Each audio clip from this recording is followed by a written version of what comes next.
ஒரு காட்டில் ஒரு சிங்கம் இருந்துச்சான். அந்த சிங்கத்துக்கு தான் தலைவன் என்பதிலே உள்ளார்ந்த நிலையில் ஒரு போதை இருந்தது. யார் போனாலும், யார் தன்னுடைய வழியை குறுக்கிட்டாலும், ஏய் யாரா இந்த காட்டுக்கு ராஜான்னு கேட்டுக்கிட்டே இருக்கும். எல்லா மிருகங்களும் அதற்கு பயந்து நீங்க தான் சார், நீங்க தான் சார்னு சொல்லிக்கிட்டே இருந்தது. ஒரு நாள் ஒரு எலியை பார்த்தது அந்த சிங்கம். எலி கிட்ட கேட்டுச்சு, யாரா இந்த காட்டுக்கு ராஜான்னு. நீங்க தான் தலைன்னு போயிடுச்சு அந்த எலி. குதிரை கிட்ட கேட்டுச்சு, குதிரையும் அதே தான் சொல்லுச்சு. நரி கிட்ட கேட்டுச்சு, நரியும் அதே தான் சொல்லுச்சு. போதை தலைக்கேற நடந்து கொண்டே வந்த பிடரி சிங்கம் பிடரியை சிலிர்த்து கொண்டு முன்னால் பார்த்தது. முன்னால ஒரு யானை வந்தது, ஒற்றை யானை, டஸ்கர். அந்த யானை கிட்ட கேட்டுச்சா இந்த சிங்கம், யாரா இந்த காட்டுக்கு ராஜா. அந்த கேள்வி அந்த யானைக்கு பிடிக்கல, அது கடந்து போச்சு. இது உடனே போய் குறுக்கால நின்று கேட்டுச்சா, யாரா இந்த காட்டுக்கு ராஜான்னு. அதுக்கு மறுபடியும் அந்த கேள்வி பிடிக்கல, அது தாண்டி போச்சு. மறுபடியும் சிங்கம் போய் நின்று கேட்கிறன்ல, யாரா இந்த காட்டுக்கு ராஜான்னு. கோபம் அடைந்த யானை தும்பிக்கை எடுத்து அந்த சிங்கத்தை வாரி ஒரே அடி அடிச்சது பாருங்க. மலையில போய் மோதி முதுகு தண்டு உடைஞ்சு போச்சு. கீழே கிடந்த சிங்கம் சொல்லிச்சான் யானையை பார்த்து, நான் கேள்வி தானே கேட்டேன்.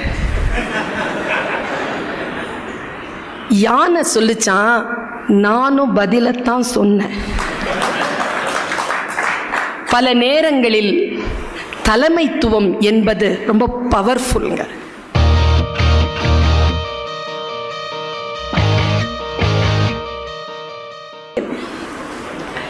எனக்கு இவர்கள் ஒரு தலைப்பை கொடுத்தார்கள், சமூக தலைவர்களும் சமூக தொண்டும் என்று ஒரு தலைப்பு கொடுத்தார்கள். ஆனால் என்னை அறிமுகப்படுத்தியவர் சொல்கிறார், நான் காக்கா கதை சொல்ல வேண்டும் என்று. இந்த முரண்பாட்டிற்குள் நின்று கொண்டு நான் இந்த தலைப்பை சிந்திக்கிறேன். எனக்கு முன்னால் குமணன் அவர்கள் பேசுவதை நான் கேட்டேன், முழுமையாக அவர் பேசியதை கேட்டேன். அவர் தலைமைத்துவத்தை பற்றி சில விஷயங்களை உங்களிடத்தில் பகிர்ந்து கொண்டிருந்தார். நான் மிக மிக கூர்மையாக அவர் என்ன பேசுகிறார் என்பதனை கவனித்துக் கொண்டிருந்தேன். தலைமைத்துவத்தில் எல்லாம் எனக்கு உடன்பாடு கிடையாது. ஒரு தலைமை, அதற்கு கீழே கட்டுப்பட்டு மற்றவர்கள் வேலை செய்யக்கூடிய அமைப்பிலே எனக்கு உடன்பாடு கிடையாது. நாம் எல்லோரும் சேர்ந்து வேலை செய்வதுதான் இந்த அமைப்பினுடைய வெளிப்பாடு என்று அவர் சொன்னார். நான் இந்த புள்ளியிலிருந்து ஆரம்பிக்கிறேன். சோஷியல் லீடர்ஷிப், சமூக தலைமைத்துவம் என்பது என்ன? முதல்ல தலைமைத்துவம் என்பது என்ன? இங்க முருகானந்தம் அவர்கள்தான் இந்த முறை டிஸ்ட்ரிக்ட் கவர்னராக பொறுப்பெடுத்து நம்ம எல்லாம் வழிநடத்தி கொண்டிருக்கிறார் என்று நான் கருதுகிறேன். யார் நல்ல தலைவர் தெரியுமா? நம்மை விட சிறப்பானவர்கள் இல்லை தலைவர்கள், தன்னை விட சிறப்பானவர்களை உருவாக்குபவர்கள் தான் தலைவர்கள். அந்த தலைமைத்துவம் யார் இடத்தில் இருக்கிறதோ அவர் நல்ல தலைவராக இருக்கிறார்.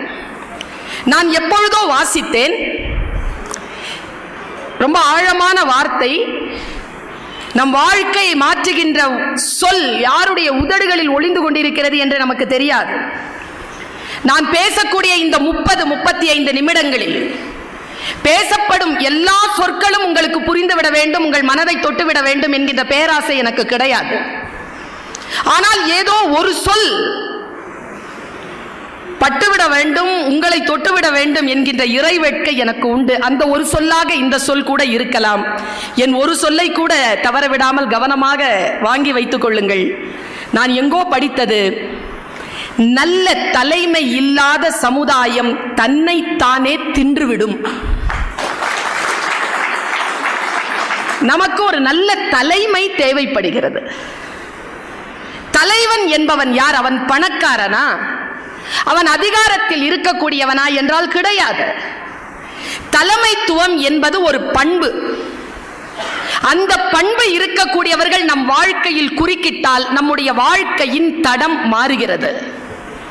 வேறு நிலைக்கு நம்முடைய வாழ்க்கையினுடைய நிலை உயர்த்தப்படுகிறது. பாருங்க, நான் ஒரு தலைமைத்துவத்தை பற்றி ஒரு சிறிய மன விளக்கத்தை கொடுக்கிறேன், முடிந்தால் புரிந்து கொள்ளுங்கள். நான் குமணன் அவர்கள் இங்கே இருக்க வேண்டும் என்று ஆசைப்பட்டேன். அவர் ரோட்டரி கோஆர்டினேட்டராக இருக்கிறார், வெளியில் கோஆர்டினேட் செய்து கொண்டிருக்கிறார் என்று கருதுகிறேன். என்னுடைய பேச்சு அவர் வரைக்கும் போய் சேர வேண்டும். ஒரு காட்டில் ஒரு சிங்கம் இருந்துச்சான். அந்த சிங்கத்துக்கு தான் தலைவன் என்பதிலே உள்ளார்ந்த நிலையில் ஒரு போதை இருந்தது. யார் போனாலும், யார் தன்னுடைய வழியை குறுக்கிட்டாலும், ஏய் யாரா இந்த காட்டுக்கு ராஜான்னு கேட்டுக்கிட்டே இருக்கும். எல்லா மிருகங்களும் அதற்கு பயந்து நீங்க தான் சார், நீங்க தான் சார்னு சொல்லிக்கிட்டே இருந்தது. ஒரு நாள் ஒரு எலியை பார்த்தது அந்த சிங்கம். எலி கிட்ட கேட்டுச்சு, யாரா இந்த காட்டுக்கு ராஜான்னு. நீங்க தான் தலைன்னு போயிடுச்சு அந்த எலி. குதிரை கிட்ட கேட்டுச்சு, குதிரையும் அதே தான் சொல்லுச்சு. நரி கிட்ட கேட்டுச்சு, நரியும் அதே தான் சொல்லுச்சு. போதை தலைக்கேற நடந்து கொண்டே வந்த பிடரி சிங்கம் பிடரியை சிலிர்த்து கொண்டு முன்னால் பார்த்தது. முன்னால ஒரு யானை வந்தது, ஒற்றை யானை, டஸ்கர். அந்த யானை கிட்ட கேட்டுச்சா இந்த சிங்கம், யாரா இந்த காட்டுக்கு ராஜா. அந்த கேள்வி அந்த யானைக்கு பிடிக்கல, அது கடந்து போச்சு. இது உடனே போய் குறுக்கால நின்று கேட்டுச்சா, யாரா இந்த காட்டுக்கு ராஜான்னு. அதுக்கு மறுபடியும் அந்த கேள்வி பிடிக்கல, அது தாண்டி போச்சு. மறுபடியும் சிங்கம் போய் நின்று கேட்கிறன்ல, யாரா இந்த காட்டுக்கு ராஜான்னு. கோபம் அடைந்த யானை தும்பிக்கை எடுத்து அந்த சிங்கத்தை வாரி ஒரே அடி அடிச்சது பாருங்க. மலையில போய் மோதி முதுகு தண்டு உடைஞ்சு போச்சு. கீழே கிடந்த சிங்கம் சொல்லிச்சான் யானையை பார்த்து, நான் கேள்வி தானே கேட்டேன். யானை சொல்லிச்சான், நானும் பதிலத்தான் சொன்னேன். பல நேரங்களில் தலைமைத்துவம் என்பது ரொம்ப பவர்ஃபுல்ங்க. அது வெறும் பெயரால் வந்து சேராது, மிக மிக ஆழமானது. எனக்கு யானை ரொம்ப பிடிக்கும். யானை தான், கஜராஜன் தான் வன மிருகங்களினுடைய தலைவன் என்பது என்னுடைய தனிப்பட்ட கருத்து. ஏன் தெரியுமா? ஒரு தலைவன் எப்படி தெரியுமா இருக்கணும்? யானை மாதிரி இருக்கணுங்க. யானை மாதிரி இருக்கணும். யானை எப்படி தெரியுமா? நான் வெள்ளை யானை என்கின்ற ஒரு புத்தகத்தில் ஜெயமோகன் அவர்கள் எழுதிய ஒரு புத்தகத்தை வாசிக்கிறேன்.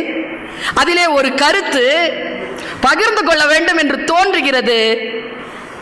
அந்த யானையை பற்றி ஜெயமோகன் இப்படி சொல்கிறார், யானையை எவ்வளவு வேண்டுமானாலும் அடிக்கலாம், நீங்கள் எவ்வளவு வேண்டுமானாலும் துரத்தலாம், எவ்வளவு வேண்டுமானாலும் வசைப்பாடலாம், ஆனால் அதன் எல்லை எது என்று யானை தான் தீர்மானிக்கிறது. ரொம்ப ஆழமான விஷயமாக எனக்கு தோன்றுகிறது. பர்சனாலிட்டி இருக்குல்ல, அதை டெவலப் பண்ண முடியாது. எந்த பர்சனாலிட்டியையும் டெவலப் பண்ண முடியாது. இருப்பதை சரி செய்து கொள்ள முடியும். இருப்பதை சரி செய்து கொள்வதற்கான வாய்ப்பாகத்தான் நான் இத்தகைய மன்றங்களை பார்க்கிறேன். எனக்கு ரொம்ப பிடிச்சது உங்க டிஸ்ட்ரிக்ட் கவர்னர் சொன்னது, சே எஸ் என்று சொல்லிக்கொண்டே இருந்தார். எதற்கு எஸ் சொல்வது? when I want to say no, I don't want to say yes. அப்படிதானே? நான் நோ என்று சொல்லக்கூடிய இடத்தில் நான் எஸ் என்று சொல்ல வேண்டும் என்றால் நீங்கள் என்ன கன்வின்ஸ் பண்ணணும். சரியான கன்வின்சிங் எங்கே வருகிறதோ அங்கே நல்ல தலைமை நிகழ்கிறது என்று பொருள். இங்க 50க்கு 50 பேரும் அந்த காம்போ எதுலையோ வந்து சிக்னேச்சர் போட்டிருக்காங்கன்னா தலைமை நன்றாக இருக்கிறது என்று பொருள். தலைமையை நம்புகிறார்கள் என்று பொருள். எந்த அமைப்பில் ஆட்கள் நான் வரமாட்டேன் என்று சொல்கிறாரோ அவருக்கு தலைமை அந்த விஷயத்தை சரியாக கொண்டு போய் சேர்க்கவில்லை என்று பொருள். அது இந்த எலெக்ஷனுக்கும் பொருந்தும், இந்த காம்போ ரெஜிஸ்ட்ரேஷனுக்கும் பொருந்தும். வாழ்க்கையில் சில விஷயங்கள் நம்மை மீறி போகின்ற பொழுது நாம் எங்கே நிற்கிறோம், நமக்கு தேவையானது எது என்பதனை நமக்கு சொல்லிக் கொடுக்கின்ற ஒரு வாய்தான், ஒரு சொல்தான் தலைமை என்பது. சிந்தனைகள் வாழ்க்கையில் சில ஐடியாலஜிகளை உருவாக்குகிறது, சில கருத்தாக்கங்களை உருவாக்குகிறது. அந்த சிந்தனை சரியாக வந்து சேர்கிறதா? அப்பொழுது நாம் நல்ல தலைமைக்குள் இருக்கிறோம் என்று பொருள். நான் எப்பவுமே சொல்லுவேன், 15 ஆண்டுகள் நான் ஒரு கல்லூரியில் பேராசிரியராக பணிபுரிந்து கொண்டிருக்கிறேன். என்னுடைய வகுப்பில் இந்த 15 ஆண்டுகளில் ஒருத்தங்க கூட ஃபெயில் ஆனது கிடையாது. ஏன் ஃபெயில் ஆனது கிடையாது? அவ தயாரா தான் இருப்பா ஃபெயில் ஆகிறதுக்கு, நாங்க விடுறதில்லை. அதுதான் நல்ல தலைமை என்பது. ரொம்ப அழகா ஒருத்தங்க சொன்னாங்க, இங்க குமணன் சார் தான் சொன்னாருன்னு நினைக்கிறேன். தலைமைங்கிறது என்ன தெரியுமாங்க? ஏதோ ஒரு புத்தகத்தில் படித்தேன். ஒரு சிங்க கூட்டம், ஒரு கழுத தலைமை, ஒரு கழுத கூட்டம், ஒரு சிங்க தலைமை. எது ஜெயிக்கும்? கழுத கூட்டம் தான் ஜெயிக்கும். ஏன்னா சிங்கம் தலைமை தாங்கி இருக்கிறது. எது தலைமை தாங்குகிறதோ அதனுடைய தன்மை அந்த கூட்டத்திற்கு வந்து சேரும் என்பதனை எப்பொழுது நாம் நினைவுபடுத்திக் கொள்கிறோமோ தலைமைத்துவம் அவ்வளவு சரியாக செயல்படும். எனக்கு ரொம்ப ஆச்சரியமான ஒரு விஷயம், பல நேரங்களில் நாம் சில மனிதர்களை பார்க்கிறோம், அவர்கள் எந்த தலைமைத்துவத்திற்குள் அடங்க மாட்டார்கள், ஆனால் அவர்கள் செய்த காரியங்களால் அவர்கள் மிகச்சிறந்த தலைவர்களாக இருக்கிறார்கள். எனக்கு ரொம்ப பிடித்தமான ஒரு தலைவனை சொல்கிறேன். நான் எந்த கட்சிக்கும் உட்படாமல் சொல்கிறேன், எந்த மதத்திற்கும் உட்படாமல் சொல்லுகிறேன். ஒரு தனி மனிதனை பார்க்கின்ற பொழுது அந்த தனி மனிதனிடத்தில் நாம் கற்றுக்கொள்வதற்கு என்ன இருக்கிறது? நம்முடைய வாழ்க்கையில் நாம் பின்பற்ற கூடாதது எது, பின்பற்றக்கூடியது எது என்கின்ற அனுபவங்களை அந்த தனி மனிதன் மூலமாக பெறக்கூடிய ஞானம் எவனுக்கு இருக்கிறதோ அவன் வாழ்க்கையில் ஜெயிக்கிறான். Don't bias. எந்த ஒரு ஏற்றத்தாழ்வும் இல்லாமல், எந்த ஒரு கருத்து முன்முடிவும் இல்லாமல் மனிதர்களிடமிருந்து கற்றுக்கொள்வதற்கான வாய்ப்பை பெறுபவன் உயர்கிறான். எனக்கு நிரம்ப பிடித்த ஒரு தலைவனை சொல்கிறேன், கர்ம வீரர் காமராஜர். ஏன் நான் அவரை தலைமை என்று சொல்கிறேன் என்றால், சில விஷயங்களை வாசிக்கிறேன் அவரை பற்றி. என்ன ஒரு லீடர்ஷிப்புங்க, என்ன ஒரு குவாலிட்டி. எஸ்கேபிசமே கிடையாது. நான் இல்லைங்க, நீங்க தாங்க எல்லாம் சொல்லலைங்க. அந்த மனுஷன் உட்கார்ந்து இருக்கிறாரு டேபிள்ல, முதலமைச்சர் டேபிள். எல்லா லீடர்ஸ்க்கும் பொருந்தும் இது. சில டிசிஷன் மேக்கிங் நீங்க தான் செய்யணும். கருத்துக்களை மற்றவர்களிடத்தில் கேட்கலாம். ஜனநாயக முறை மிக மிக அப்ரிசியேட்டட். ஆனால் முடிவு எடுப்பது நம்முடைய தலைமைத்துவத்தினுடைய மூளைதான். அவர்கிட்ட கேட்கிறாங்க, 22 சீட் இருக்கு, நல்ல கவனிங்க. பிரசிடென்சி காலேஜ்ல 22 சீட் இருக்கு எம்எஸ்சிக்கு, கெமிஸ்ட்ரி டிபார்ட்மெண்ட். 23வது சீட் ஒன்று வேணும்ட்டு ஒரு பையன் வந்து நிற்கிறான். செக்ரட்டரியை கூப்பிடுறாரு. இந்த பையன் நல்ல மார்க் வாங்கியிருக்கான், பிரசிடென்சி காலேஜில் போய் இடம் இருக்கான்னு பாரு. இல்லைங்க, 22 இடம் தான் முடிஞ்சு போச்சு. ஓ அப்படியா, அப்போ அவனை அடுத்த வருஷம் வர சொல்லுங்க. அவன் கெஞ்சுறான். ஒரு வினாடி யோசிச்சுதுங்க அந்த தலைமை. சரி, கெமிஸ்ட்ரினா லெபார்டரி இருக்கும்ல? ஆமாம். கிளாஸ் ரூம் இருக்கும்ல? ஆமாம். கிளாஸ் ரூமில் இருக்கும்போது லெபார்டரி என்ன இருக்கும்? காலியாக இருக்கும். சரி, லெபார்டரிக்கு பிள்ளைகள் வந்துட்டா கிளாஸ் ரூம் காலியாக இருக்கும். ஓ அப்படியா, அப்போ இன்னொரு ஒரு 22 சீட்டை போட சொல்லு. இதுதாங்க ஷிஃப்டிங் சிஸ்டம். இப்படிதான் வந்தது காலேஜ், ஆஃப்டர்நூன் காலேஜ் இப்படிதான் வந்தது. உடனே அந்த செக்ரட்டரி சொன்னாராம், இதாங்க தலைமை, கேட்டுக்கோங்க, இதான் தலைமை. அவர் சொன்னாராம், செக்ரட்டரி சொன்னாராம், சார் அந்த மாதிரிலாம் பண்ண முடியாது சார்.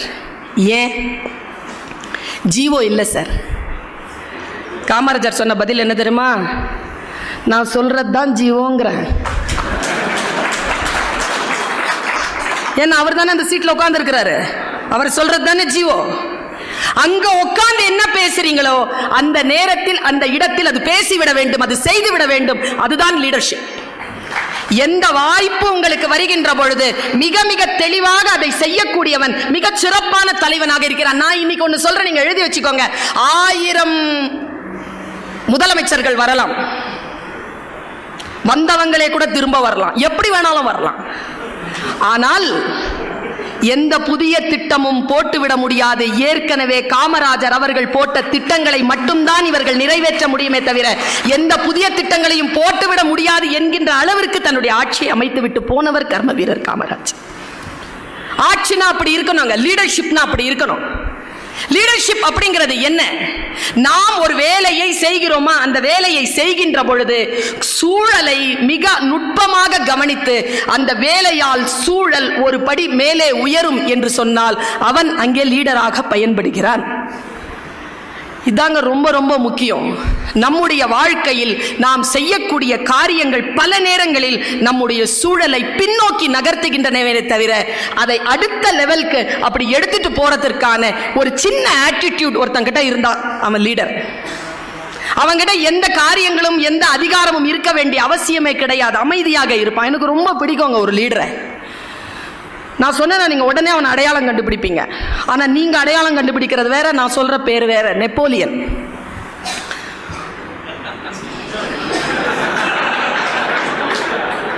நான் சொல்றது மாவீரன் நெப்போலியன். Very powerful man. அதனால தான் அதுக்கு அந்த பேரை வச்சிருக்காங்க போல. எனக்கு இந்த மாதிரி கான்ஃபரன்ஸ்ல பெண்களை பார்த்தால் சந்தோஷம். ஏனால் நெப்போலியன் என்று பேசினாலே அது மாவீரன் நெப்போலியனை பற்றி மட்டும்தான் இருக்க வேண்டும் என்றால் அந்த கூட்டத்தில் பெண்கள் இருக்க வேண்டும். அதனால் நான் அவர்களை முன்வைத்து இந்த வார்த்தையை சொல்ல எனக்கு ரொம்ப பிடிக்குங்க. அந்த லீடர் என்ன லீடருங்க அவன். நான் போயிருந்தேங்க, பிரான்ஸ் போயிருந்தேன். 4 அடிங்க 9th ஸ்டாண்டர்ட் பாய் மாதிரி இருக்கிற அவனுடைய ட்ரெஸ் வந்து அந்த வர்சைல் அவனுடைய அரண்மனைக்குள்ள இருந்தது. என்ன லீடர்ஷிப்! ஒரு போர் வீரனாக, அதுவும் அந்த தாய்நாட்டுக்குரியவன் இல்லை, அவன் ஒரு போர் வீரனாக ஜாயின் பண்றாங்க. 17 வயசுல 25-26 வயசுல அவன் அந்த நாட்டுக்கு பேரரசன். என்ன குவாலிட்டி இருந்ததுங்க அவன்கிட்ட! என்ன அலர்ட் தெரியுமா? அவன் is very alert, very alert. நீங்க யூடியூப்ல பார்க்கலாம். நான் எப்பவுமே ஜனவரி 1 என் டைரியை எடுத்து நான் ஃபர்ஸ்ட் எழுதுறது அவன் சொன்ன வாசகம் தான். அவன் எனக்கு சொல்லிட்டு போன வாசகம். முடிந்தால் அதை உங்களுக்கு புரிந்தால் நீங்களும் அதை எடுத்துக்கொள்ளுங்கள். அவனுக்கு நீச்சல் தெரியாது. நீச்சல் தெரியாதே, உனக்கு நீச்சல் கற்றுக்கொள்ளலாம் இல்லையா என்று கேட்டார்கள். அதற்கு அவன் சொன்ன பதில்தான் என் டைரியின் முதல் வாசகம். நான் சுறாக்கள் இல்லாத ஆழ்கடலில் நீச்சல் பழகுவதில்லை. என்ன சொல்லுங்க இது! என்ன சொல்லுத! நீச்சல் தெரியாதுங்க, பழகணும். கடல்ல தான் பழகுவானா, ஆழ்கடல்ல தான் பழகுவானா. பழகும் போது சொரா இருக்கணுமா? எப்ப சொல். அவன் அப்படிதான் வாழ்ந்தான். நான் போயிருந்தேன், அவனுடைய சமாதியை பார்க்க போயிருந்தேன். சீன் நதிக்கரையில் நான் புதைக்கப்பட வேண்டும் என்று சொன்னான். சீன் நதிக்கரை அவனுக்கு ரொம்ப பிடிக்கும். போயிருந்தேன். நேராக போய் பார்த்தா பெரிய பியானோ மாதிரி வச்சிருக்கிறான் அவனுடைய அஸ்தியை. பார்த்துட்டு மேலே போய் பார்த்தேன். கீழே போய் பார்க்கணுன்னா கீழே போய் கூப்பிட்டுட்டு போனேன். அங்கே போய் பார்த்தேன். நான் சொன்னேன், கீழே இவ்வளோ பிரம்மாண்டமாக தெரியுது, ஏன் முதல்ல மேலே கூட்டிகிட்டு போய் கீழே கூப்பிட்டு வந்தீங்கன்னு. அதுக்கு அந்த கைட் சொன்ன பதில் என்ன தெரியுமா? எங்கள் தலைவனை, எங்கள் நாட்டின் பேரரசனை நீங்கள் சமாதி நிலையில் பார்க்க வேண்டும் என்றாலும் முதலில் தலை வணங்கித்தான் பார்க்க வேண்டும், பிறகு நேராக பார்த்து கொள்ளலாம் என்று சொன்னார். லீடர்ஷிப்புங்க. ஒரு மனதிலே நான் சொல்கிறேன், இதோ உங்களுடைய முருகானந்தம் டிஸ்ட்ரிக்ட் கவர்னராக இருக்கிறார். எனக்கு தெரியாது, நான் எப்பவுமே சொல்றது வழக்கம், எலெக்ஷனுக்கு எவ்வளோ செலவு பண்றீங்க எப்போ, அதுவும் கவர்னர் எலெக்ஷனுக்கு. இங்க எப்படின்னு எனக்கு தெரியாதுங்க. ஏங்க, தமிழ்நாட்டில் நின்று இருந்தீங்கன்னா இன்னைக்கு நடராஜன் சார் மாதிரி சுற்றுலாத்துறை கிடைச்சிருக்கும். எவ்வளோ செலவுங்க எப்பப்பா. ஆனா என்ன தெரியுமா, பொலிட்டிஷியன்ஸ்க்கு உங்களுக்கு இருக்கிற வித்தியாசம், அவர்கள் பணம் சம்பாதிப்பதற்காக செலவு செய்கிறார்கள், நீங்கள் சேவை செய்வதற்காக செலவு செய்கிறீர்கள். அவ்வளவுதான் வித்தியாசம். உங்கள் தலைமைத்துவம், உங்களுடைய டிரைவ்னஸ், அதை நீங்க நெஞ்ச உயர்த்தி சொல்லலாங்க. கிட்னி அந்த டயாலிசிஸ், அது இன்னைக்கு சோஷியல் ஒர்க்கா பண்றது ரோட்டரி மட்டும்தாங்க. சோஷியல் ஒர்க்கா பண்ண முடியாதுங்க, அது மட்டும்தான். அதே மாதிரி போலியோ இன்னைக்கு இல்லாம இருக்கணும், அது உங்களால் மட்டும்தான். ஹேட்ஸ் ஆஃப் யூ, உங்களால் மட்டும்தான் அது முடிந்திருக்கிறது. உங்களால் செய்ய முடிந்த காரியங்கள் இன்னும் நிறைய இருக்கின்றன. நீங்க ப்ராஜெக்ட் போடும் பொழுது லீடர்ஷிப் நல்லா இருந்துச்சுன்னா ப்ராஜெக்ட் இப்படிதான் வரும், காலம் உங்களை பேசும். அந்த மாதிரியான ப்ராஜெக்ட் போடுங்க. ஆனால் எல்லோருக்கும் மேடையில் வருவதற்கு ஆசையாக இருக்கிறது. என்னுடைய கிளாஸ்ல எல்லாரும் ஃபர்ஸ்ட் ரேங்க் வாங்கினா யாருங்க செகண்ட் ரேங்க் வாங்குறது? எல்லாரும் ஃபர்ஸ்ட் ரேங்க் வர முடியாது, எல்லோரும் மேடைக்கு வர முடியாது. சில பேர் வேறாக இருக்கணும், சில பேர் காய் கனியாக இருக்கலாம், சில பேர் மலர் இலை தழை கிளையாக இருக்கலாம். சிலர் வேறாகத்தான் இருக்க வேண்டும். வேர் பூமிக்கு வெளியில் வராது, வேர் உள்ளேதான் இருக்கும். உள்ளே இருந்தால்தான் அது மரம். எல்லா வேர்களும் வெளியில் வந்து விசாரிக்க தொடங்கிவிட்டால் வாழ்க்கை இல்லை. அதனால் அச்சப்படாமல் சொல்லுங்கள். சேவை என்பது எது? உலகத்தில் எவன் மிகப்பெரியவன் தெரியுமா? நான் தமிழ் படித்தவங்க. உலகத்திலேயே மிக உயர்ந்த மொழிங்க தமிழ். நான் சும்மா சொல்லலைங்க, மிக உன்னதமான மொழி தமிழ் மொழி. ஆங்கிலத்தில் பேசினால் அழகாகத்தான் இருக்கும், ஆனால் தமிழில் பேசினால் உயிர் இனிக்கும்ங்க. உயிருக்குள்ள இனிக்கும் அந்த தமிழ். யார் ரொம்ப பெரியவங்கன்னு சொல்லிட்டு அவ்வையிடத்தில் கேட்டார்கள். எல்லோரும் சொல்கிறார்கள் அவ்வை என்பவள் பாட்டின்னு. கிடையாது, சின்ன பொண்ணு. அவ சின்ன பொண்ணு. ஏன் அவளை கிழவின்னு சொன்னாங்க தெரியுமா? சின்ன வயசுல அதியமானோட அவ ஃப்ரெண்ட்ஷிப்ல இருந்தா. அப்படி சின்ன பொண்ணும் ஒரு ஆணும் ஃப்ரெண்ட்ஷிப்பா இருக்க முடியாதுன்னு சொல்லிட்டு ரொம்ப பெரிய பெரிய விஷயங்களை சொன்னான். ரொம்ப பெரிய விஷயங்களை சொல்லணும்னா நமக்கு வயசாகி போயிடணும் அப்படிங்கிறதுனால கிழவி ஆக்கிட்டாங்க அவளை. சின்ன பொண்ணு அவகிட்ட கேட்டாங்க எது பெருசு? அவ சொன்னா இந்த உலகம்தான் பெருசு. அப்ப கேள்வி கேட்டாங்க, அப்ப உலகத்தை படைச்சவன் அதை விட பெருசு இல்ல? அப்ப படைச்சவன் தான் பெரியவனா? அவ்வை சொன்னா பாருங்க, பெரிது பெரிது புவனம் பெரிது, புவனமோ நான்முகன் படைப்பு, நான்முகன் திருமால் உந்தியில் பிறந்தோன், திருமால் அலைக்கடல் துயின்றோன், அலைக்கடல் சிறுமுனி கலசத்துள் அடக்கம், சிறுமுனி கலசமோ புவியில் சிறுமண், புவியோ அரவினுக்கு ஒரு தலைபாரம், அறவோ உமையவள் சிறுவிரல் மோதிரம், உமையவள் ஈசனுள் ஒடுக்கம், ஈசன் தொண்டருள் ஒடுக்கம், தொண்டரின் பெருமையை சொல்லவும் வேண்டுமோ? தொண்டு பெருசுங்கிறாங்க. சாமி வந்து உக்காந்துக்குமா? தொண்டு எங்க இருக்குதோ அங்க சாமி வந்து உக்காந்துக்குமா? தொண்டன் தான் பெரியவன், தொண்டு செய்பவன் தான் தலைவன். நான் சொல்கிறேன், நல்ல தொண்டனாக இல்லாமல் ஒருவன் நல்ல தலைவனாக இருக்கவே முடியாது. அதிகாரத்தால் எதுவும் சாதிக்க முடியாது. பேரன்பு கொண்டவன் தலைவன் என்பவன். எனக்கு அடுத்த ரொம்ப பெரிய தலைவன்னா தலைவன், அவன் தான் தலைவன். ரொம்ப பிடித்தமான இன்னொரு தலைவன் யார் தெரியுமா? Jesus Christ. ரொம்ப பிடிக்குங்க எனக்கு அந்த மனிதரை. கடவுள், கடவுளினுடைய மெசேஞ்சர், எல்லாவற்றையும் கடந்து நான் அந்த தலைவனை பார்க்கிறேன். ஒரு தலைவன் வந்து நின்றால் அவன் எல்லோருடைய ஆன்மாவும் வந்து மண்டியிடணுங்க அவங்க முன்னால. ஆன்மா மண்டியிடக்கூடிய ஒரு தலைவன். என்ன குவாலிட்டி தெரியுமா? நம் எல்லோரிடத்திலும் அந்த குவாலிட்டி இருக்கணுமா? 2 சொற்களால் அதை நான் சொல்றேன். ஆசீர்வாதம் இருந்தால் புரிந்து கொள்ளுங்கள். ஆசீர்வாதம் இருந்தால் புரியும், இல்லைன்னா புரியாது. கொஞ்சம் லேட்டா புரியும், அதுக்குள்ள வாழ்க்கை வீணா போயிடும். சொல்ற சொல் புரியணும். பாருங்க, ஜீசஸ் கிரைஸ்ட் யாருன்னா பைபிளை முழுக்க வாசிச்சு பாருங்களேன்.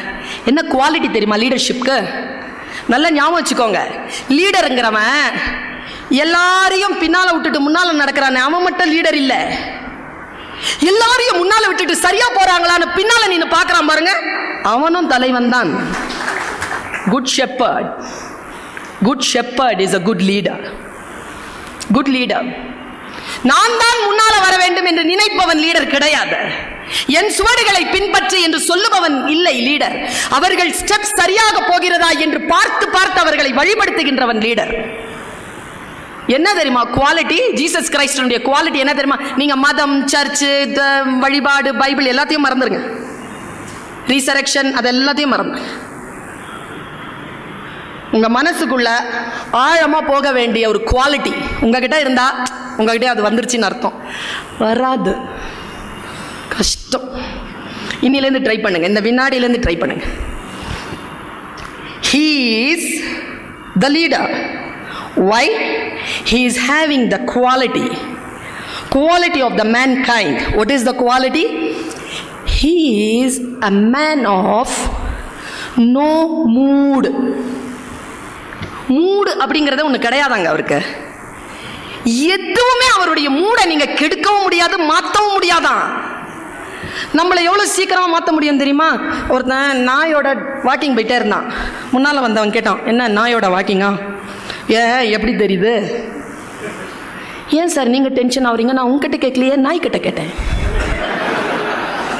முடிஞ்சு போச்சா? அந்த நாய் சாயந்தரம் வரைக்கும் கடிச்சுக்கிட்டே இருக்கும் நம்மள. மூடு இப்படி கெடுத்துடுறாங்களே. என்ன மேடம் நல்லா பேசுவீங்கன்னு பார்த்தா சுமாராக பேசுனீங்க, முடிஞ்சு போச்சு சாயந்தரம் வரைக்கும் என் மூடு இப்படி கெட்டுருது. யார் தெரியுமா தலைவன்? மூடே கிடையாதுங்க. அதனால்தான் ஆன்மா வந்தால் அவனிடத்தில் மண்டி. நான் ஒன்று கேட்குறேன், ஏன் கொடைக்கானலை செலக்ட் பண்ணீங்க கன்வென்ஷனுக்கு? ஏன் வத்தலகுண்டு நல்லா தானே இருக்குது? ஏன் திண்டுக்கலுக்கு என்ன குறை? ஏன்னா மலை அப்படின்னா 2 பாயிண்ட். 1, அது குளிர்ச்சியானது. 2, அது அமைதியாக இருக்கிறது. ஒன்னும் இல்லைங்க, நாமும் குளிர்ச்சியாகவும் அமைதியாகவும் இருந்தால் எல்லோரும் நம்மை நோக்கி வருவார்கள். அவ்வளவுதான். ஆழமான ஒரு சொல் சொல்கிறேன். ஒரு நாள் ஆட்டோல எனக்கு இந்த சொல் ரொம்ப பிடிக்குங்க. உங்களில் எத்தனை பேருக்கு இந்த சொல் பிடிக்கும்னு தெரியல. எனக்கு வெறுப்பான சொல் மட்டும்தான் வந்து உடனே தொடுது. ஆழமான புத்தி சார்ந்த சொல் தொடரதில்லை. நம்மளை கடந்து போயிடுறோம். பாருங்களேன், இன்னிலிருந்து இன்னொரு சொல்லையும் உங்க டைரியில் எழுதி வச்சுக்கோங்க. தலைவன் அப்படின்னா யாருன்னா குரு. அவன் வழி காட்டுவான், வாழ்ந்து காட்டுவான். குரு. ஆட்டோ பின்னால் எழுதியிருந்துச்சுங்க ஒரு சொல். எனக்கு ஆடி போயிட்டேன் நான் அந்த சொல்ல கேட்டு. முடிஞ்சா புரிஞ்சுக்கோங்க. அடங்கிய மனமே குரு. மனசு அடங்கி இருந்தா அவன் தான் குரு. உங்க மனசு அடங்கி இருந்தா உங்களுக்கு அது குரு. உங்களுக்கு யார் குருனா, யார் மனம் அடங்கி இருக்கிறார்களோ அவர்கள் குரு. மனம் அடங்கி இருக்க வேண்டும். என்ன என்ன ஏது ஏது என்ற அலைச்சலாக இருக்கக்கூடியவர்கள் தலைமை நிலையில் இருக்கக்கூடியவர்கள் அல்ல. அவர்கள் வெறும் அதிகாரிகள், அதிகாரம் படைத்தவர்கள். அதிகாரத்தால் ஒன்றுமே சாதிக்க முடியாது என்பதற்குத்தான் நான் சிங்கக்கதையை சொன்னேன்.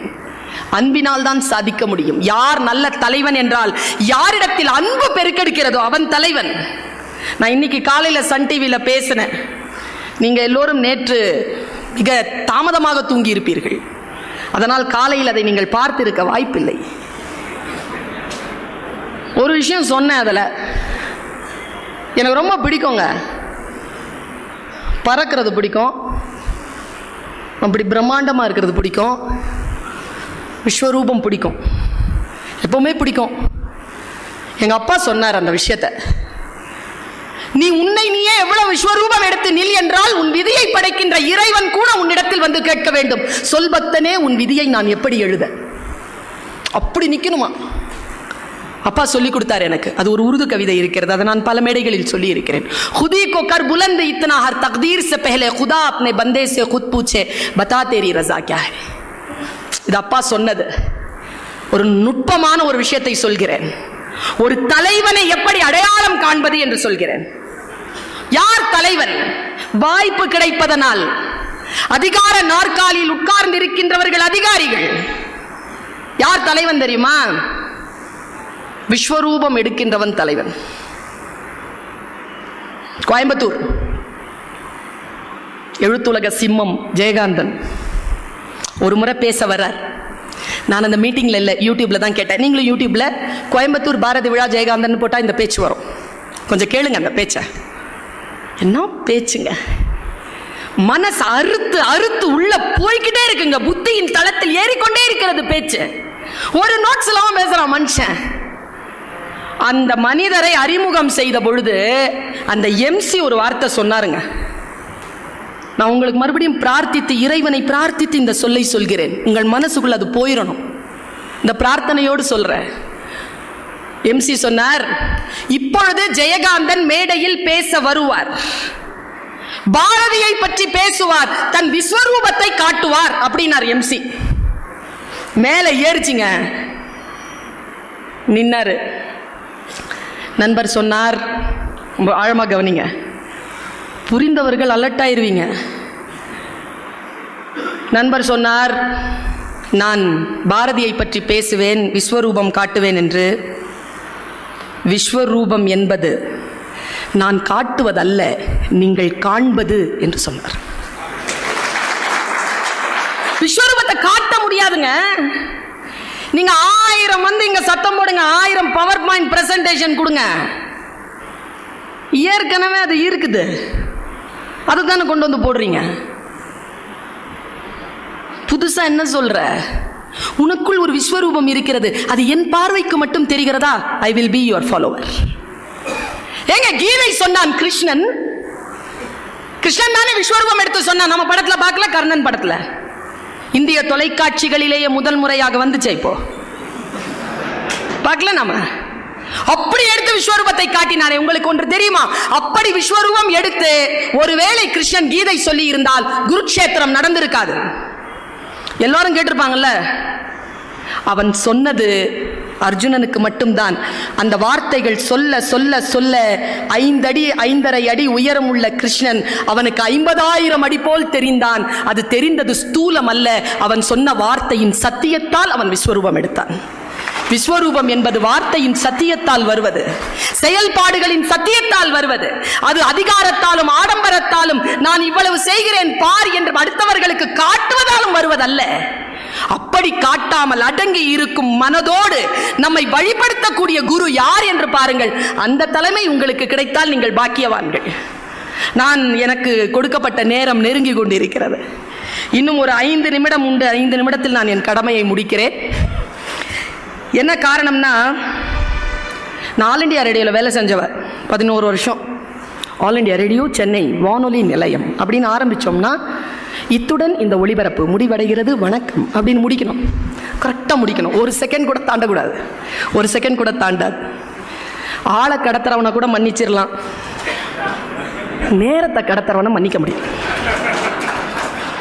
இது ரொம்ப சந்தோஷம் எனக்கு. நேரத்தை நல்லா மெயின்டைன் பண்ணிகிட்டே வரீங்க.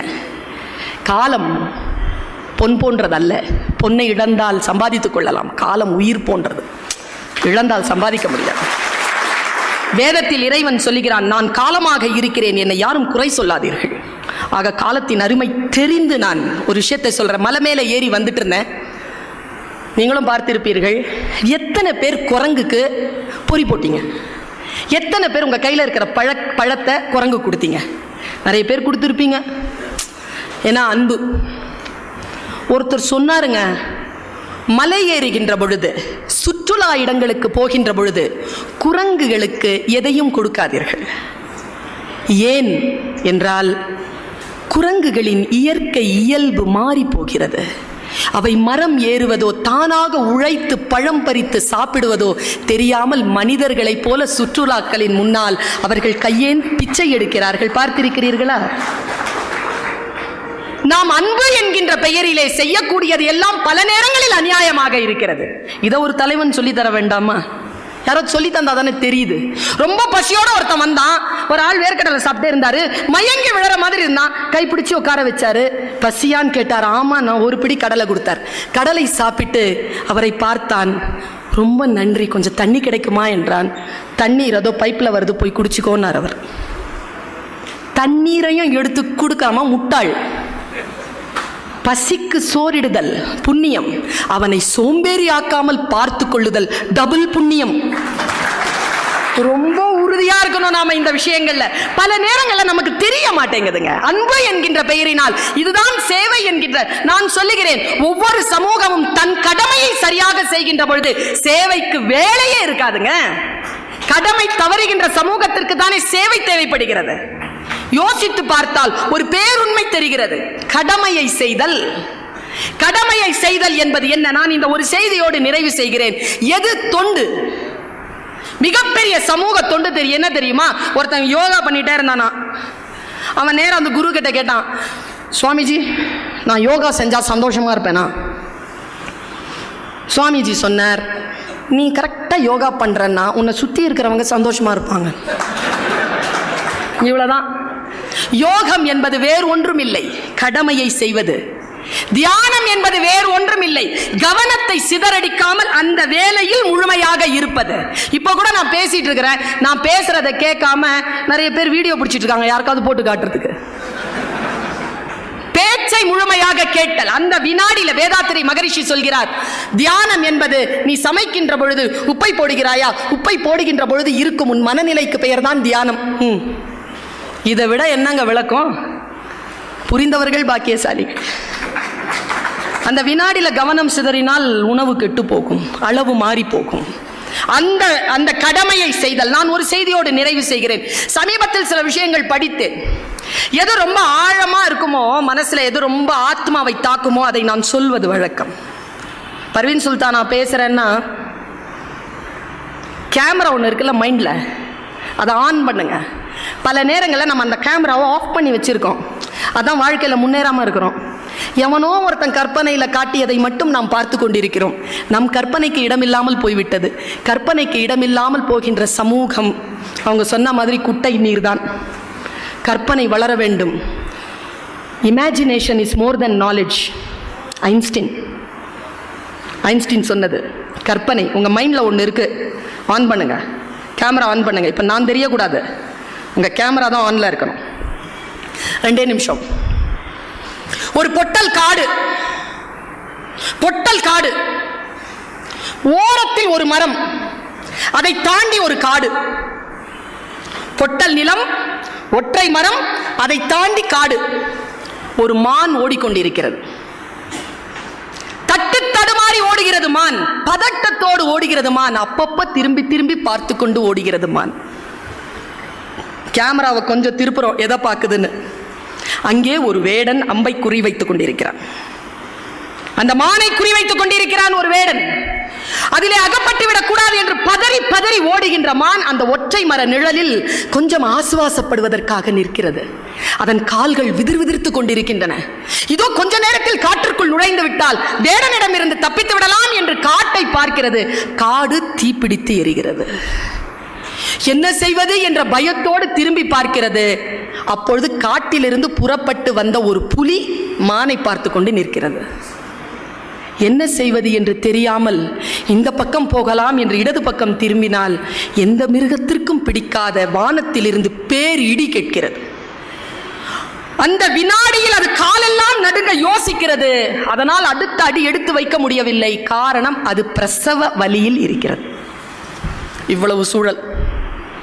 அப்பொழுது அது தன் ஆன்மாவிடம் பேசுகிறது. நான் என்ன செய்ய? ஆன்மா அதனிடத்தில் கேட்கிறது, ஏ மானே, திரும்பி வேடனிடத்தில் போய் அடிபட்டு சாக போகிறாயா? எரிகின்ற காட்டிலே போய் சாக போகிறாயா? அல்லது புலிக்கு இரையாக போகிறாயா? அல்லது இடிக்கு சிதைய போகிறாயா? என்ன செய்ய போகிறாய்? எதுவும் செய்யாதே. இப்பொழுது இந்த வினாடியில் இயற்கை உனக்கு ஒரு கடமையை கொடுத்திருக்கிறது. அந்த கடமை இந்த குட்டியை ஈனுவது. அதை மட்டும் செய் என்று ஆன்மா கட்டளையிடுகிறது. அந்த ஆன்மாவின் கட்டளைக்கு அடிபணிந்த அந்த மான் எல்லா பேராபத்துகளையும் மறந்துவிட்டு குட்டியை ஈனுவதில் தன்னுடைய கவனத்தை செலுத்துகிறது.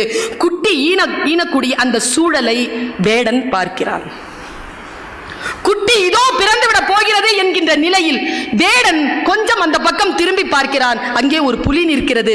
இந்த பிரசவ வாடைக்கு புலி வந்துவிடக் கூடாதே என்று மனம் ஏதோ ஒன்று செய்ய தன் அம்பை சரியாக புலியிடத்தில் திருப்புகிறான் வேடன். புலியை அடிக்கிறான். தன் மீது அம்பு பாய்ந்த போது தன்னை அடித்த வேடனை துரத்துகிறது புலி. 2 ஆபத்து காலி. இடி இடித்ததில்லையா? அந்த வினாடியில் பெரும் மழையாக பெய்து காட்டிலே இருக்கக்கூடிய தீ அடைகிறது. இது கதை. சொல்லும் நீதி என்ன தெரியுமா? நீ உன் கடமையை முழுமையாக செய்தால் உன்னை சுற்றி இருக்கக்கூடிய பேராபத்துகளை இயற்கை பார்த்து கொள்ளும் என்கின்ற ஆழம்.